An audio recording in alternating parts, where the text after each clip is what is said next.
Friends, would you please join with me in the spirit of prayer? Come, Holy Spirit, come, with an enthusiasm, with an energy, with a joyfulness that fills us to overflowing as we consider moments, experiences, encounters of your presence made real as we listen to each other's stories and as our own stories of this church are woken within us. Bless now this holy time of sharing, that it would bring a smile to our face and fill our souls with hope. In the name of the one we follow, Jesus the Christ, we pray. Amen. So one of the quotes that has been roaming around my mind and rummaging around my heart as we've been through this sermon series on Philippians goes something like this. Sometimes the source of your joy is the smile on your face, but sometimes the smile on your face can be the source of your joy. I think those words describe for me what Paul was trying to get at in his letter to the Philippians. I can't picture Paul any other way than with this huge smile on his face as he was writing to his friends there at that congregation in Philippi. But yet I wish Paul would have been a bit more specific, described and defined a little bit more exactly what it was that the Philippians did that gave him such joy. I mean, we know that the Philippians offered him a gift that would have strengthened him, that could have sustained him when he was in prison. But now, 3 weeks into this series, I sense that there's something deeper. There was something more in that relationship that they had with one another that sustained Paul. To give voice, to name and to notice the joys in our life. That's what we're going to do this morning. I've asked 3 folks if they would please share some of the joy that is so deep in their hearts from being part of this congregation. So I'll invite Bill Moore to kick us off and to share some of the joy that's in his heart this morning. Good morning and happy anniversary, church. I'm Bill Moore. For my contribution to our church's 65th anniversary celebration, I have written an original, historical, introspective, musical sing-along poem. Wow, that sounds awesome, doesn't it? I can hardly wait to hear it myself. Actually, I was able to resurrect the poem I had written for our 60th anniversary 5 years ago. He had 5 years of new stuff, and we were ready to go. That being the case, let's do it. I will sing the words to the chorus, which is your part, and then you can give it a try. Here's what you're going to have to do. It's, oh, it ain't going to be 64 no more. No, it ain't going to be 64 no more. Now, can you give it a try? Oh, it ain't going to be 64 no more. No, it ain't going to be 64 no more. Beautiful. If you're ready to go, here we are. Now, on Sunday mornings back in 1952, old Bill Tuttle had nothing to do. He didn't play golf and never went fishing. So to build this church, that was his mission. Oh, it ain't going to be 64 no more. No, it ain't going to be 64 no more. First of all, he needed to get a piece of land. In 54, he bought 5 acres for a paltry 10 grand. Groundbreaking for the sanctuary and then fellowship hall. In 55 and 58, man, we were having a ball. Oh, it ain't gonna be 64 no more. No, it ain't gonna be 64 no more. Outreach and foundations were fast coming about. That the congregants had a heart was never in doubt. First, let's take a look at the things we have founded, and then the list of major outreach that we have funded. the little poet thing. Oh, it ain't gonna be 64 no more. No, it ain't gonna be 64 no more. Founded were a new college, and shortly after Plymouth Harbor, which they said was for moderate incomes.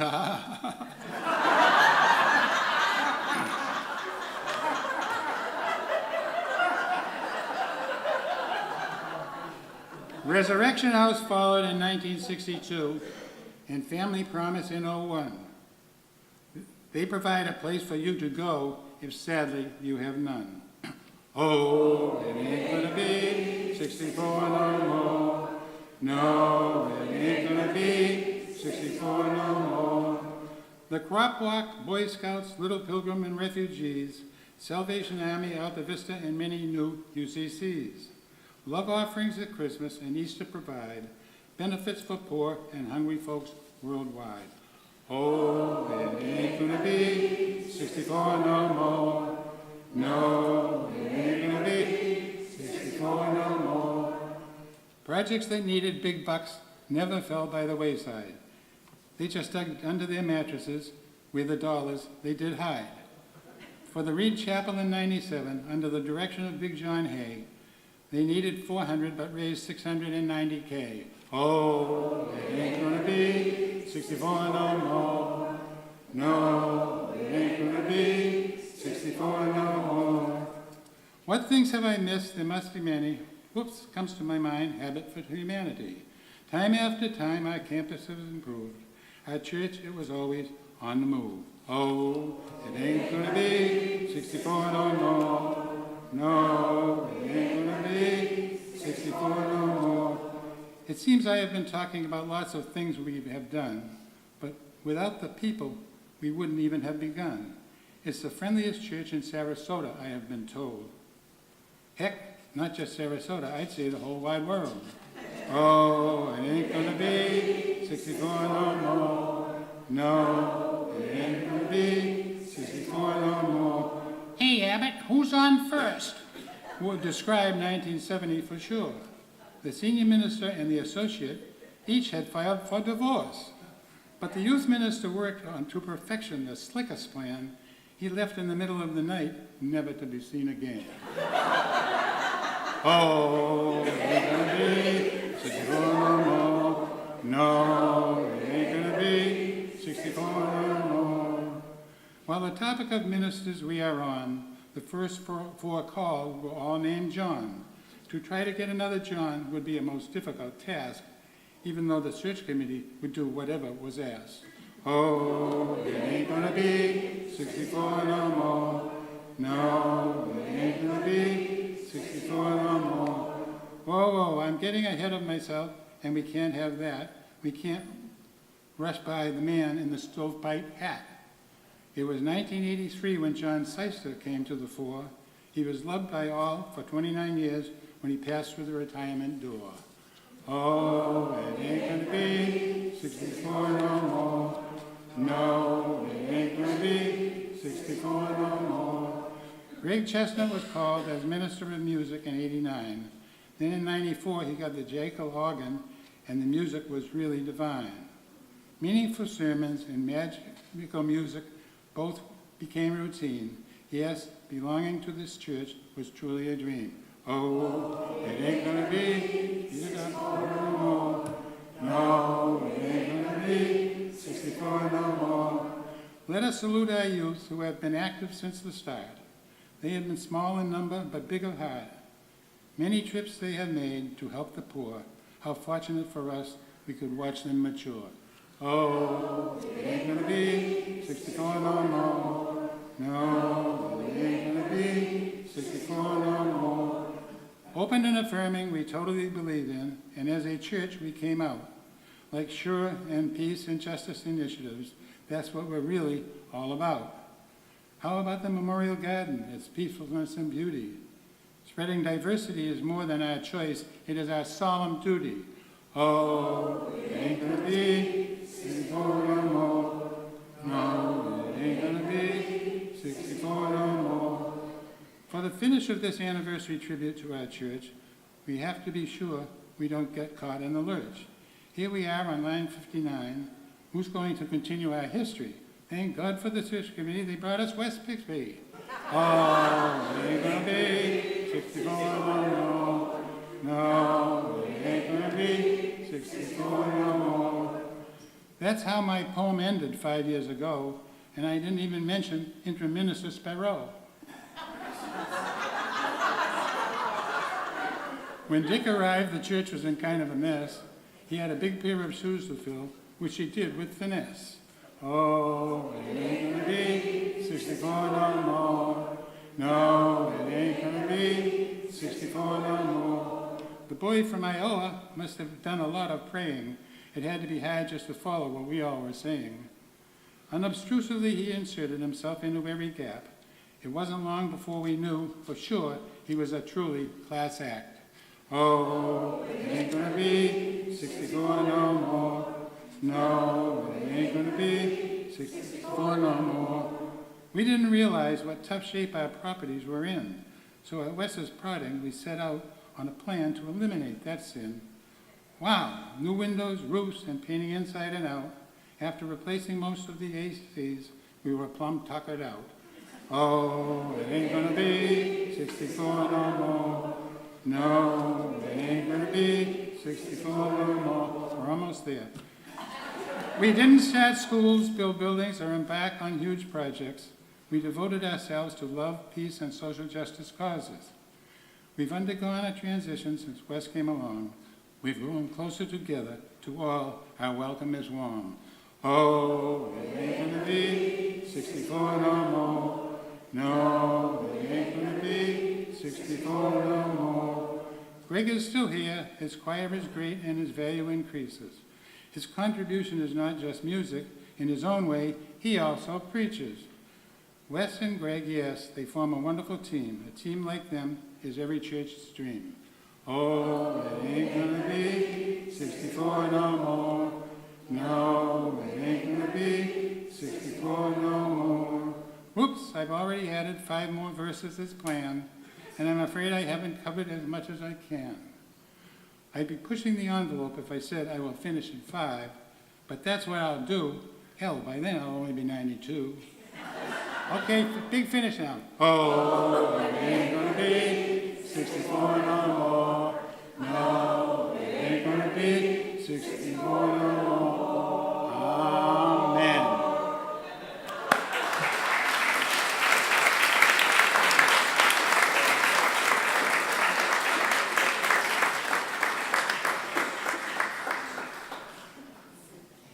Thanks, Bill, for setting the bar so high. When Wes asked me if I'd be willing to speak, I was honored. I'm still honored. But it's hard for me to try and represent those of everybody that's been here 20 plus years, but I'll do my best. When I first thought about all the services I've done, since I typically sing at 2 services a week, that's a few in 20 plus years, but all the things that came to mind, the first thing was, this is the first church I've ever been to and belonged to where not only am I allowed, but I'm encouraged as a woman to participate fully. Growing up in the Midwest and stuff, that was not the case. Women served as deacons, they were on the altar guild, they taught Sunday school, they cooked in the kitchens, but they were not in leadership.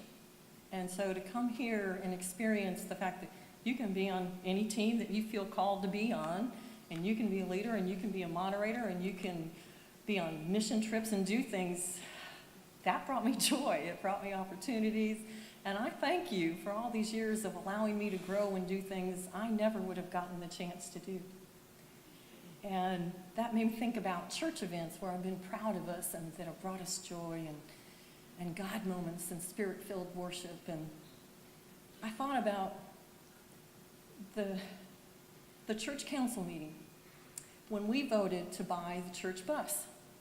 Doesn't sound like a big thing, but that meant we were replacing the church van. And our kids use that van every week, but it came to our attention that church vans tended to roll over, and there had been a lot of injuries and deaths, and we didn't really quite have the money to buy a church bus, but we knew we had to do the right thing.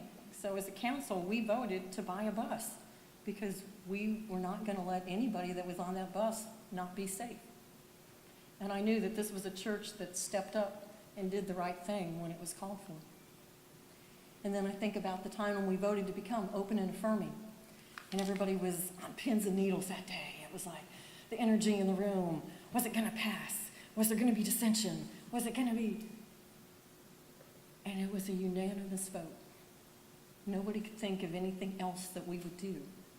It's what we're called to do. It's called for, that's what we are. That's what we be. Why would we do anything else?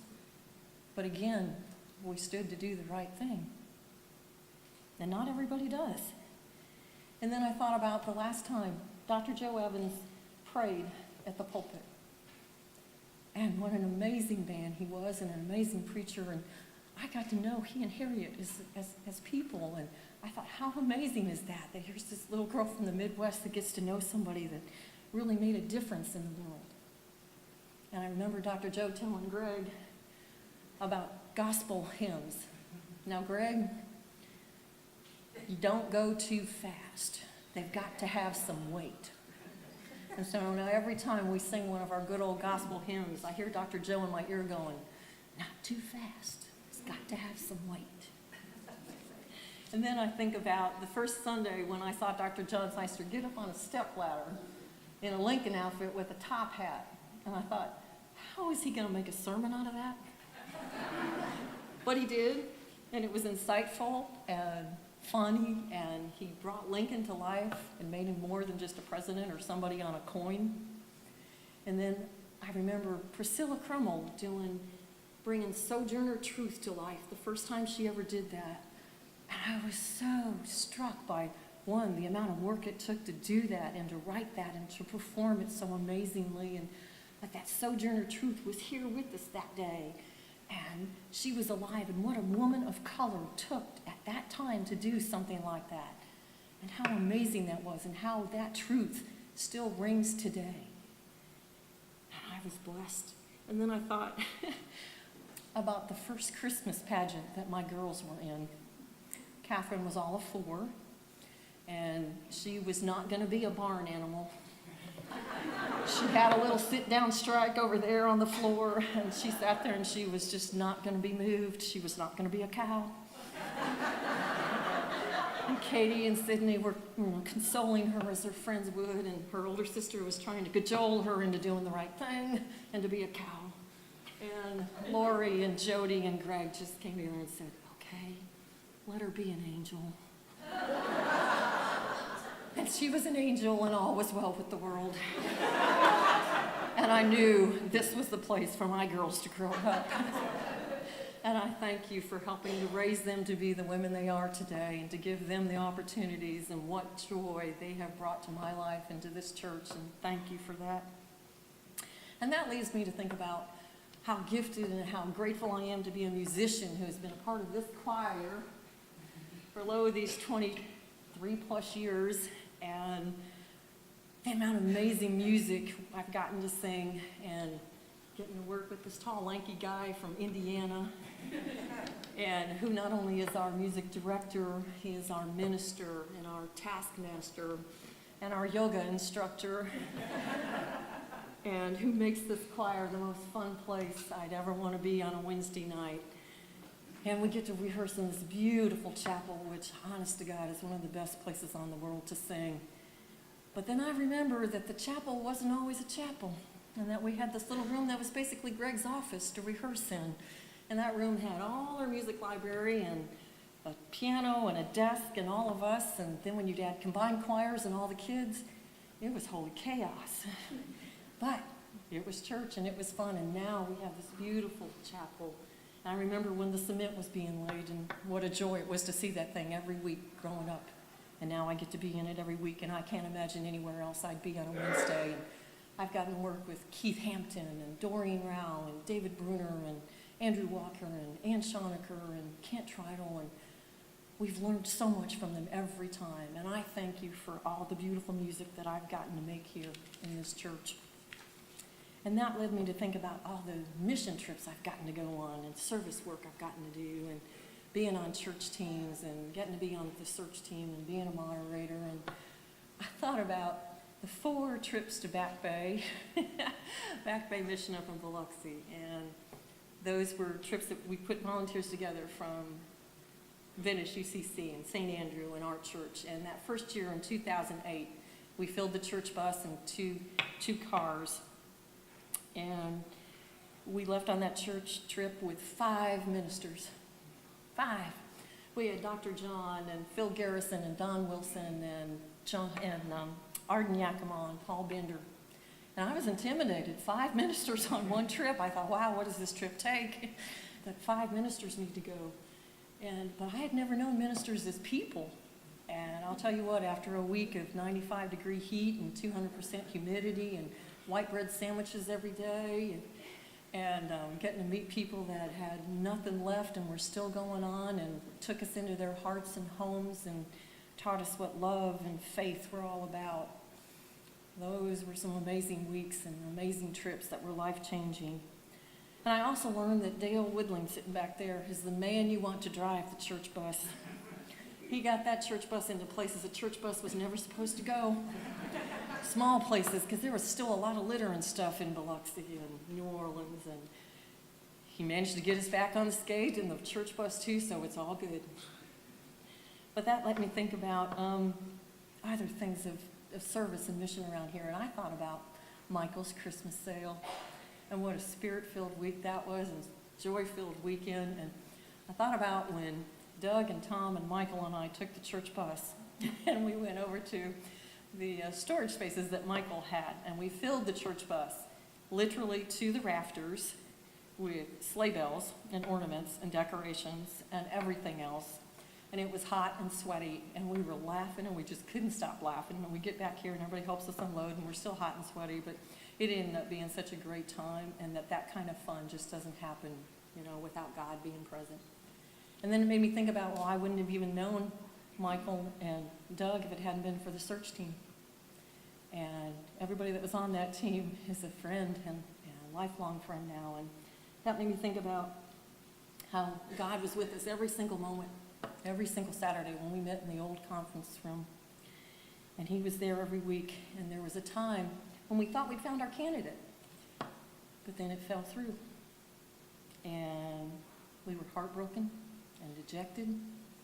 And we didn't quite know how we were going to go on other than to start all over again. And then Doug Smith wrote a devotion for us. And in that devotion he said that he truly believed that God was still with us and that he was going to lead us to find the pastor that we needed to find for this church. And that it would all turn out okay. And that gave us hope.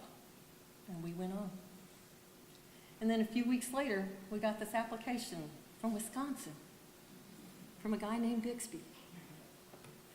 And we were pretty sure we'd found our guy. But then we knew we'd found our guy when the Bixby family came to Sarasota and was staying out on Lido Key. And we had service, and we prayed together, and then we had communion. And Wes served us bread that he had made himself. And that's when we knew we'd found our pastor. And it must have worked too, because he and Gina and Ethan and Olivia said yes. And here we are 5 years later, celebrating that Wes gets to have his first sabbatical and that our church is 65. And I truly believe that God still has amazing things for us to do, and God is still leading us to bigger and better things, and that God is still speaking. But more importantly, we are still listening. And that brings me great joy. Thank you.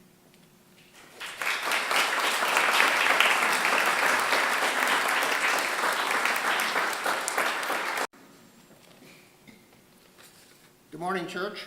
Good morning. My name is David Mitchell. My parents and I moved permanently to the far north end of Longboat Key in 1955. We had moved down here from outside Philadelphia after vacationing on Longboat Key ever since 1948. Fairly soon thereafter, we began attending First Congregational Church, and I've been here ever since for 64 years.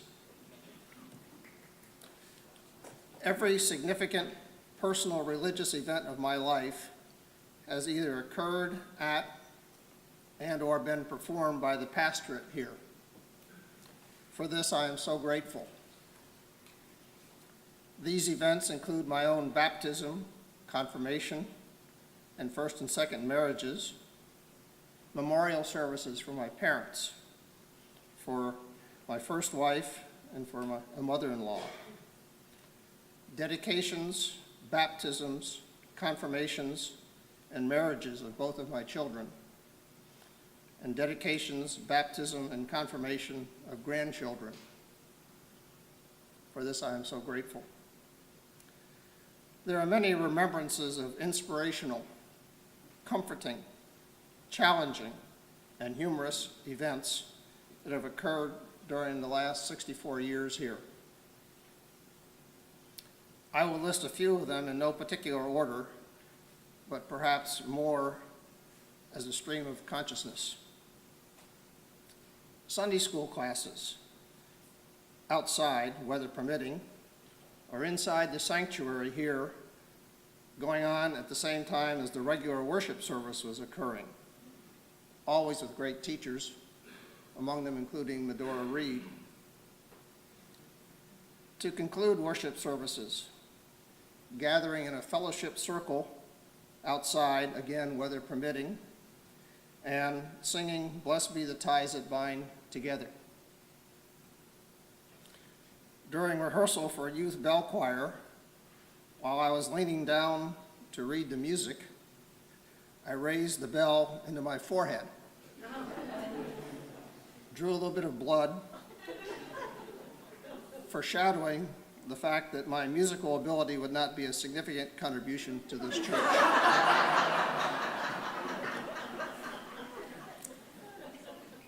Enjoyment of an always challenging and provocative sermon delivery and excellent and uplifting music programs, all during all of those 64 years.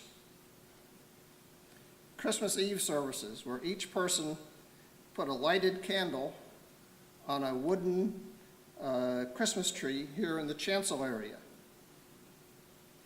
Personal inspiration from observing and participating with ministerial staff and dedicated lay people working together on many projects, both for the benefit of the church and the community, and fundraising projects which almost always were very easily oversubscribed, as has already been mentioned about the chapel program, fundraising program. Participation in church golf tournaments and church league softball teams with mixed athletic results, but always wonderful fellowship. And attending summer camp and retreats at Lake Bird Lodge and Conference Center over at Avon Park, especially morning watch at the lakeside. Unfortunately, that conference center no longer exists. Finally, I have had an overwhelming sense of pride in belonging to this congregation, which has helped bring so much to the Sarasota community, including, but not limited to, Plymouth Harbor, New College, Resurrection House, Orchard Place, Shure, and the overall concept of diversity and tolerance, and so much more to this community. For all of this, I am eternally grateful and look forward to its continuation. Thank you.